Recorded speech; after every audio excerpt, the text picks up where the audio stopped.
Chapter 6. The Beginning of Sorrows. Day after day, I continued to sense impending difficulties, but one other matter still stirred in my heart. Were our Bibles being safely delivered once they arrived inside Russia? We were the Christians doing well there? Well, somehow I felt I had to see for myself. I asked God to give me the opportunity to visit the Soviet Union. My heartfelt desire was to visit some of Russia's Christians. This seemed impossible because there would have been other purposes for my trip as far as the authorities were concerned. So, by invitation, I joined Brother Adrian for a group tour. I fasted and prayed for God's leadership. One of the heavy trials I always faced was the financial cost of transporting the Bibles. In spite of the difficulties, God enabled me to pay my own way and then blessed me further by allowing me to give to others. Eventually, I was forced to leave my job with the fishing department. They said a communist should have had the position. So I bought some pregnant minks from some brothers in Russia. I took them home and began to raise minks to sell to the government. This furnished a good income for my family and ministry. Through this income, I was able to help many. I had many fines to pay because of foreigners who came to us and were caught. They were simply sent from the country. Then the authorities came looking for me. Sometimes I didn't even know the people. Once in the group tour in Russia, I went calling on a local Russian mayor in Chisinau, asking permission to visit some historical churches. To my satisfaction, the necessary documents were provided. Memories of Russia's Christian heritage stirred in me as I traveled from one ancient church to another. During one particular tour, I realized that I was being followed by someone, no doubt a Soviet policeman. This disturbed me because I intended to stop on my way back to my hotel to see a Christian man named George, who Brother Bernard had told me about. God help me, I prayed silently, wondering what I should do. Just then a taxi pulled up and stopped. Hey, mister, do you want to go somewhere? Yes, I answered without a thought and jumped into the cab. Well, where do you want to go? He asked. I don't know. He looked puzzled. Well, where are we going? Wherever God leads us. He pulled over to the right and said, Get out. You're crazy. Where is your God? I said, He is on the front of the car. He said, I don't see anything. I said, That's all right. I can see him. Just go where I tell you to go. In a few minutes, the angel on the hood had directed me to Brother George's home. I paid the driver and rang Brother George's doorbell. Though we had never met, we thanked God for giving us the opportunity of meeting. When we had finished praying, I told George that I had come with money for needy Russian families who were to meet me at the hotel. But first, I asked, did the Bibles which I sent arrive safely? Yes, he answered, the Bibles got through just fine, but we need many more. Then he related how a group of Christians had been forced out of Chisinau. They had been driven a distance of 30 kilometers to a deserted place with no food and no means of getting any. This hurt me deeply. I want to meet with these people. George took me to a local prayer meeting where they were already in prayer, asking God to show them where the Christians George had told me about were. We joined them in prayer. After a time, God gave one of them a vision showing where they were. We agreed to leave right away to see if we could find them and check out the situation. We left Chisinau and arrived in the area between Chisinau and Odessa called Black Valley about 2 a.m. We verified the needs, then returned to Chisinau. That same day, we gathered clothing, food, and money to take back. Then I returned to the hotel. We had to repack our suitcases with clothing to give away. Hoping not to be detected, we left for the Black Valley early in the morning with 2 cars full of clothing. The secret police followed us and were about to overtake us.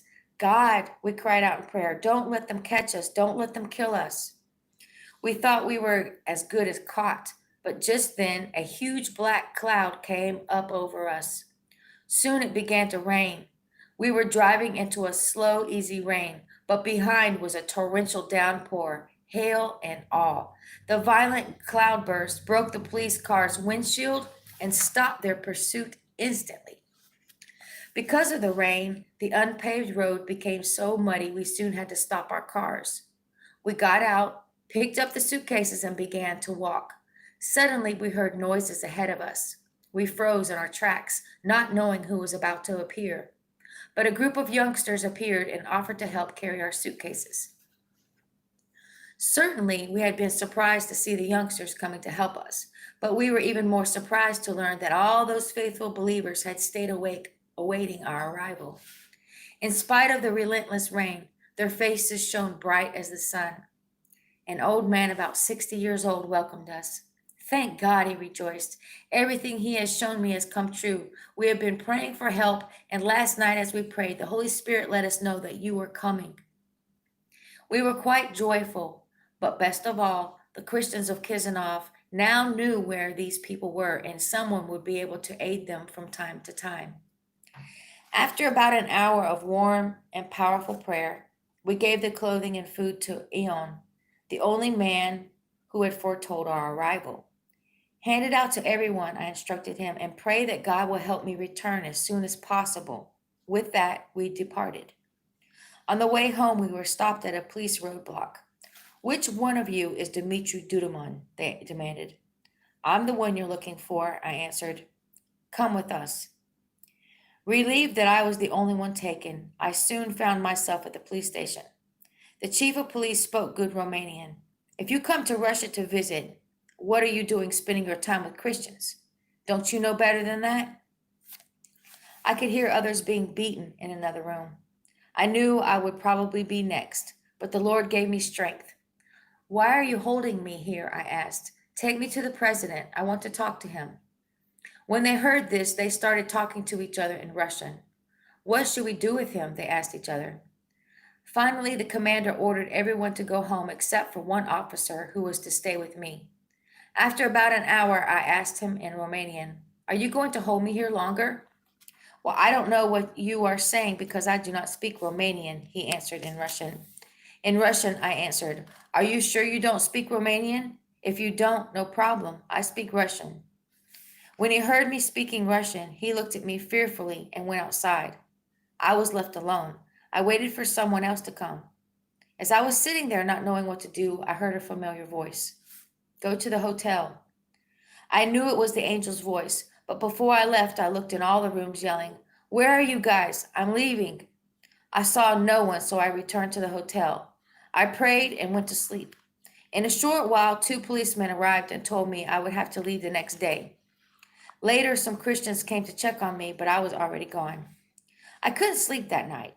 I was concerned that I was going to miss the ones that I had brought the clothes and money for. But during prayer, the voice of the Lord told me it was going to be all right, that they would be there before I had to leave. Sure enough, at about 5 a.m., I was in front of the hotel, and there was Lydia and Anna, wives of some of the pastors that had been exiled.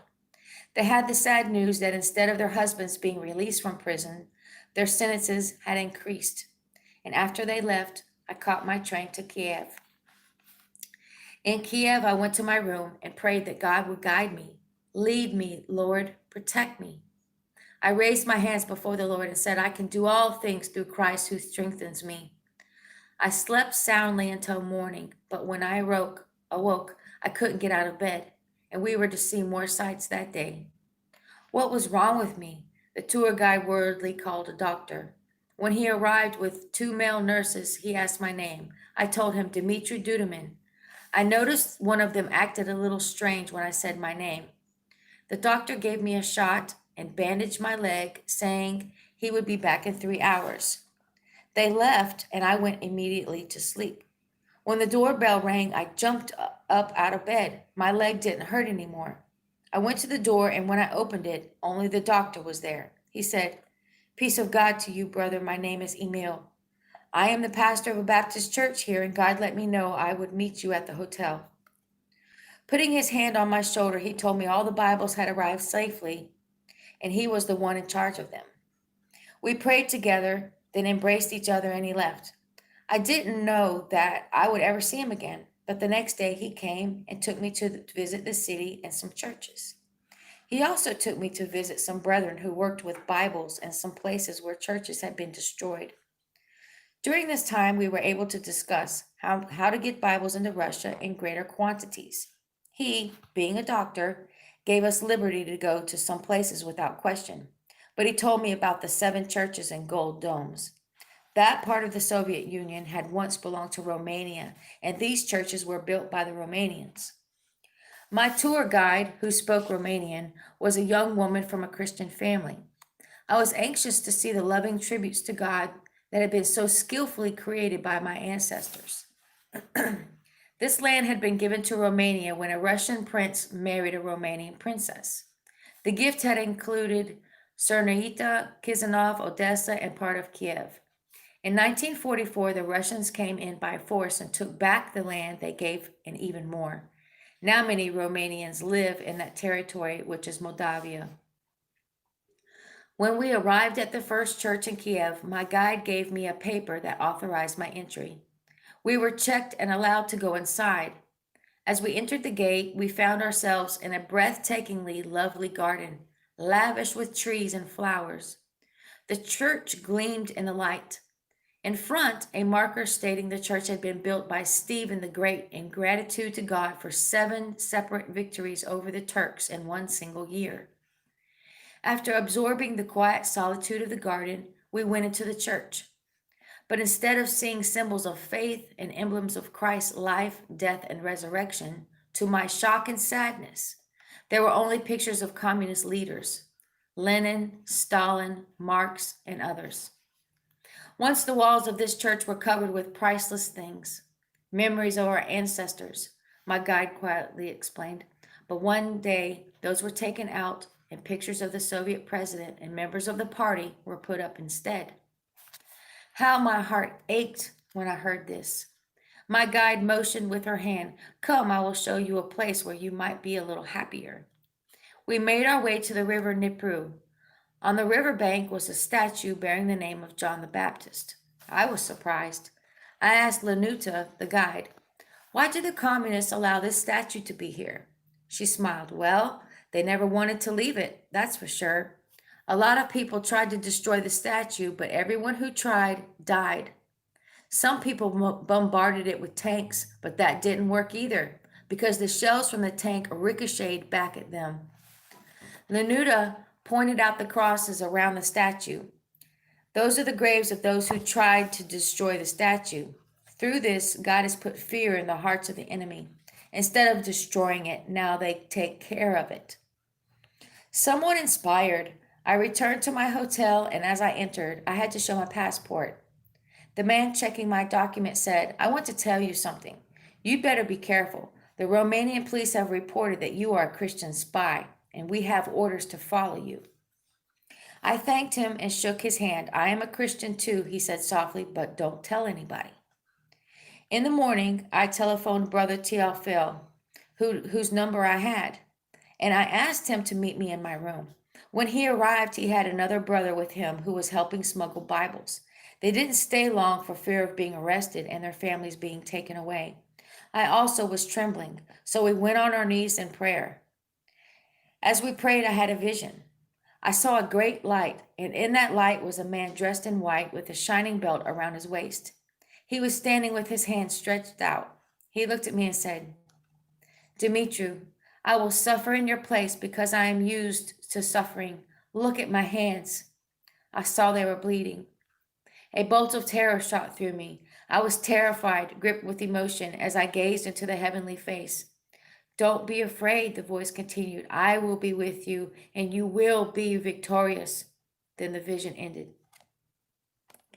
When he finished praying, the young man with Brother Teofil said, Brother Dumitru, don't be discouraged. I want to tell you what has happened to me. Stelika, just 24 years old, had longed in his heart to find a wife who was God's choice for him.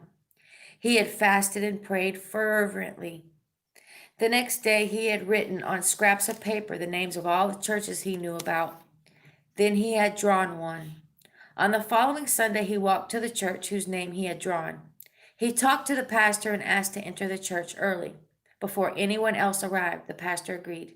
When he entered, he found a seat, sat down, and waited. Lord, he prayed, Please let the first girl to come into the church be the one. You have chosen to be my wife. Stelika sat nervously, awaiting the girl's arrival. When she walked in, he was touched by the peace he saw on her face and by the way she sang every song by heart, but she never looked his way. After the service, Stelika boldly stood up and told the congregation that he wanted the girl's hand. To his shock, she didn't turn to look at him, but the mother stood and began to tearfully speak. He learned that Mary, the lovely girl who had entered the church first, was blind. Nevertheless, Stelika had believed that Mary was God's choice for him. He asked her and her mother for her hand, and after many tears and discussion between the mother, his family, and the pastor, they all agreed. So Stelika invited me to the wedding. It would take place the day before I was to leave Russia. At 9 that morning, Brother Teofil arrived to take me to the wedding. It was a day of joy, and God's presence was in our midst. A surprising number of people were there because the occasion had been publicized by the communists. A Christian was marrying a blind girl. Some were crying because of the tragic condition of the bride. I was asked to speak, and under the guidance of the Spirit of God, I spoke in faith. God is able to do a miracle here that will make our joy complete. At 11:30 a.m., the ceremony started. After my words, the pastor prayed for the couple, asking God's blessing upon the marriage. As they prayed, the bride began to speak. Her first words were, "Oh God, what a beautiful dress I am wearing. I can see what a handsome husband I have. I can see." What a marvelous moment it was when we realized that God had given her eyesight. Everyone was ecstatically thanking God for the miracle. When she was asked to pray, Mary said, "God, I thank you for this day. You were the first guest at our wedding, and you have given me the most wonderful wedding gift I could have ever imagined. Thank you for our new life. Thank you from the bottom of my heart that you have given me my eyesight. Thank you for giving me such a handsome husband. Even though I was blind, he wanted to marry me. God, you have brought so much joy to me. I can never thank you enough, dear God. Never let me forget what you have done for me." Stelika said his love for Mary had continually grown stronger as the wedding day approached. A government cameraman who was at the wedding to take pictures ran away after the miracle happened, and no more publicity was given to the marriage. This happened in 1980. After that joyful event, I went back home and found my family safe, welcoming me home with open arms. But the very next day, while I was helping Maria prepare breakfast on an outdoor stove, I saw a police car stop in front of the house. Fear pounded in my heart. I remembered the vision I'd had in Russia. Somehow I understood from that moment on that hard times had begun. 5 officers got out of the car. One of them roughly said, "Mr. Duduman, we have some complaints against you. We understand that you are working with foreigners and with Bibles. That is why we've come to check all of your property. We have a warrant from the court." They stood Maria and me with our faces against the wall and started to check the house. They began to check at 8 a.m. and finished at 4 p.m. Virginia had been home only one day, just 8 days after giving birth to her second son, Sergei Dumitru. Her husband, Mike, and her first son, also Mike, were not home at the time. Because Virginia was ill and weak, with a temperature of over 100 degrees, the police allowed her to stay in her room. Meanwhile, they ripped apart our books, pillows, closets, and clothes. They even broke Virginia's guitar in a rough attempt to search inside it. By the time they finished, the house was in total chaos. They stacked all the religious books on the table. "We'll take these with us," they said. But they did not find any Bible. God's protection was with us. "That is my literature, and you can't take it away," I told them firmly. After checking everything in the house, they went outside and began snooping around. When I saw them going towards the bicycle, I became so worried I couldn't move a muscle, but they found nothing. Then one of the policemen was ordered to search the barn.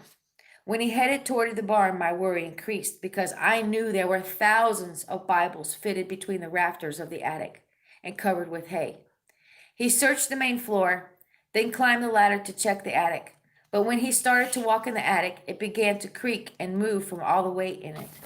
Not knowing the weight of the Bibles was causing the movement, He became frightened and said, "There's nothing up here. I'm not going to make this old barn collapse and kill me for no good reason." We had other hiding places around our home, which I was not concerned about. For example, to one side of our home, we had a small garden. Every year, we would plant an area of corn, especially for hiding Bibles. In the beginning, we dug large holes in the area which the corn would be planted. Then we would then set 50-gallon plastic containers into the holes. Next, we filled each container with Bibles, put the lids on them, covered them with dirt, and planted the corn. From then on, whenever we needed to access the Bible storage, we would go out at night, dig up the corn, retrieve or add Bibles, and then replant the corn. After they finished their search, they closed the report and made Virginia and me sign it. Then I walked outside with them and they left. Well, when I returned, I said, "I don't understand how the Bibles on the bicycle disappeared."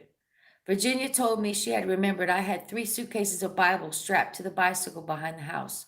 Virginia wanted to move the Bibles but didn't want to be followed. She came into the room where we had been being held and asked for permission to go to the outhouse, which was also located behind our home. They allowed her to go alone. When Virginia was behind the house, she managed to remove the heavy Bibles from the bicycle. It was with much difficulty that she managed to hide the Bibles near the river further behind the house. Because she was so weak, she would struggle 2 or 3 steps and fall. By the time she returned to the house, she was much worse, but God was with her. She made it safely back to the house without being caught by the police. Our family fell on our knees in prayer, thanking God for his deliverance. While we were praying, the angel of God appeared. "I came to tell you to be strong and trust in the Lord. You will soon go through more trials, beatings, and torture. Don't be afraid. I will be with you. I will give you the victory. Just be careful that you don't reveal anything to your tormentors. Don't confess to anything, no matter what they do or ask." After he finished, there was a bright light and a loud sound. Then he vanished. I got to my feet and said to myself, "God can do whatever he wants with me. How can I say no to anything he wants to do to me? If God has decided I should go through trials, then so be it." I felt sure that God would eventually give me the victory, just as the angel promised. But it wasn't easy. How I dreaded being in the hands of the police again. On the 6th of July, I woke to a great uneasiness, a heavy sadness. Although I couldn't explain my feelings of dread, they stayed with me all day. About 10 p.m., a man who worked for the police came to the door. "Mr. Duduman," he said, "tomorrow at 8 a.m., you have to be at the police station and report to Captain Sandrew." My heart's sorrow increased. I couldn't sleep, but I chose not to tell Maria and the children what was happening. The next morning, I made my way to the bus station, praying as I went. And this was July of 1980. I caught the bus for Saxiba. When I got there, I reported to Captain Sandrew. I was taken to a room in order to confess. "You have been reported for having dealings with foreigners and for transporting Bibles." The policemen said that they have proof of my crimes.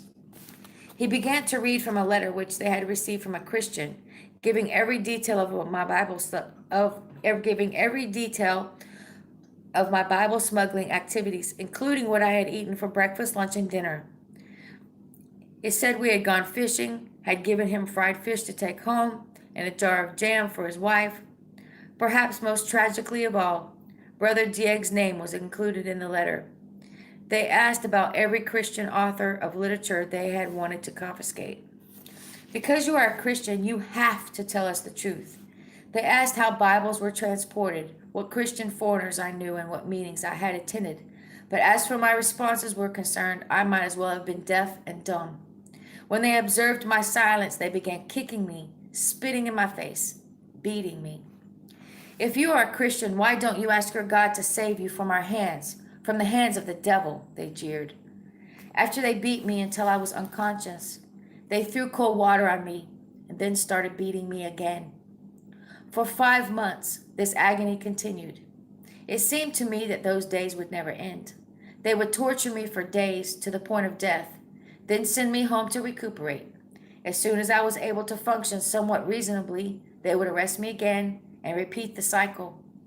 My family and I were desperate, but by His grace, I kept my promise to God, and His Holy Spirit let me know that I would surely be victorious.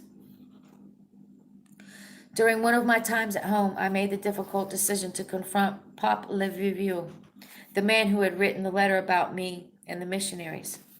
When I arrived at his house in Cluj, he was defenseless. He didn't know what to say to me or how to get rid of me. Do you realize what you have done? I cornered him with frustrating questions.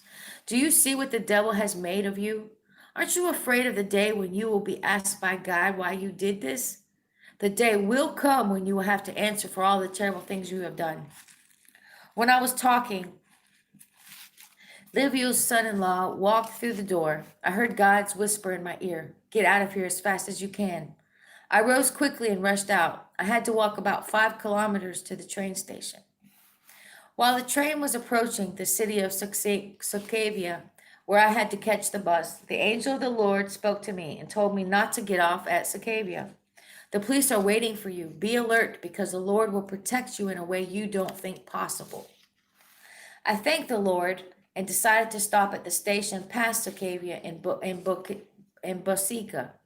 When we passed Sukavia, I saw 3 policemen standing on the platform.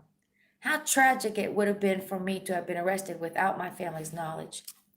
I rode another half hour to Veraceti, where I had to change trains. When I started to get off, I felt a hand pull me back. Suddenly, the train I needed to board moved alongside and I was able to get on without being seen. After about 20 minutes, the train stopped for a light. "Get off here," I heard the Lord direct me. "The police are at the station." I got off. At that moment, the train started again. I walked home through the cornfields, unseen. It was wet because it had rained, but finally, I got home. When I arrived, I found Maria in tears. "I was worried sick about you because ever since you left, the police have been looking for you. Worse than that, police officers are stationed at our neighbors' houses watching for you. Maria, we just have to trust God. We will be victorious, and we need to thank God for all He does for us." I ate dinner and went to bed. It grew late, but I couldn't sleep. Our dog kept barking angrily, and I knew from the sound of his bark that someone was snooping around. Someone was searching for me right outside our house. Okay, I will be back possibly today to do chapter 7 or in the morning. I'm not sure if I'll be able to get back to it today. But God bless you. Thank you for joining me.